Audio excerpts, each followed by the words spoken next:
আজকে draw the বিটসের tense রডের শেখানো হবে। টেন্স রডের 10, 20, 30 আর 40। আগদিন তোমরা 1 রড করেছো, তো আজকে টেন্স রডে 10, 20, 30, 40 ড্র দ্য বিটস। তাহলে আমরা 10 এখানে 1, 0, তার মানে 0 রড ফাঁকা থাকবে।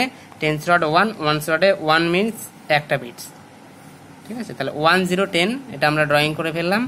ড্র দ্য বিটস এখানে 1 আছে বলে আমরা 1 বিটসের রড টেন্স রডে 1ই করলাম, আর 0 আছে বলে এই রডটা ফাঁকা রাখবো। এখানে 2, 0, 20, তার মানে 2 আছে এখানে, 0 মানে ফাঁকা থাকবে, 2 আছে মানে এখানে 2, মানে 2 বিটস এখানে ড্রয়িং করব 1, 2।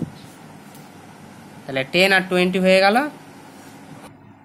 এবার 30, 3, 0, 30, 30 কি করবো এখানে 3, 3টে বিটস এখানে ড্রয়িং করব 1, 2, 3, 30। তাহলে 3, 0, 0 মিনস এখানে ফাঁকা থাকবে, তাহলে 3, 0, 30। এবার 4, এখানে আমরা 4 যখন দেখবো তখন একটু বিটসগুলো একটু ছোট ছোট করে করতে হবে, যেন এই যে ডিভাইডারের এই যে নিচের যে পার্টটা আছে এখানে যেন টাচ না হয়। তোমাদের আগেই আমি রুলসে বলেছি। তাহলে 4 করলে একটু ছোট ছোট, 10, 20, 30, 40, যেন এই নিচে টাচ না হয়। তাহলে 10, 20, 30, 40, 4, 0, 40। তাহলে বোঝা গেল 10, 20, 30 আর 40 টেন্স রড।